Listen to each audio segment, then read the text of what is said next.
Castro gets the vote as one of the most valuable player of the tournament. Paano at gaano nga ba kagaling ang isang best point guard ng Asia? Tara, tunghayan natin kung paano namayagpag ang kanyang pangalan sa larangan ng basketball. Pinangalanan lang naman siya bilang The Blur dahil sa kanyang bilis at liksi. Konting pagkakamali mo lang sa depensa, tiyak na maiiwan ka. Wala na lang gagawa siya ng sunod-sunod na puntos because he's always aggressive. Si Jason The Blur Castro ay isang kapampangan at may tangkad na 5'10". Pinanganak siya June 30, 1986. Nagsimula ang kanyang karera sa PBA noong 2008 na kung saan napabilang siya sa first round third overall pick sa koponan ng TNT. Bilis at liksi ang kanyang naging puhunan dahil sa hindi naman siya nabiyayaan ng katangkaran.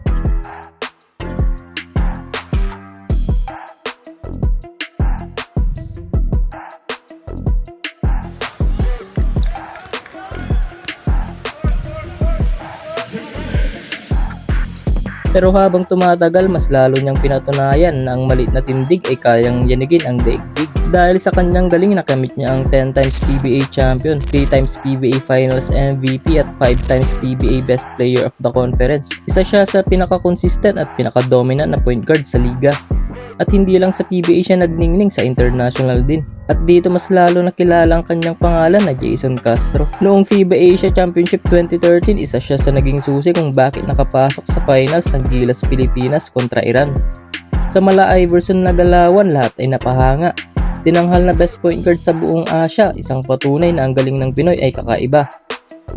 Pero tulad ng ibang atleta, may hangganan ng rurok. Hindi habang buhay ay mananatili sa tuktok dahil sa isang iglap, injury ang siyang naging unos. Dumaan din siya sa mga injuries na bagyang nagpabagal sa kanyang laruan. Unti-unti nang bumaba ang kanyang laro, pero hindi nawala ang kanyang talino at puso. At hanggang ngayon, nandoon pa rin ang respeto ng mga tao.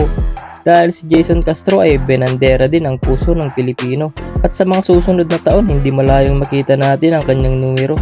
Isang simbolo na kanyang naiambag sa Philippine basketball ng mga Pilipino.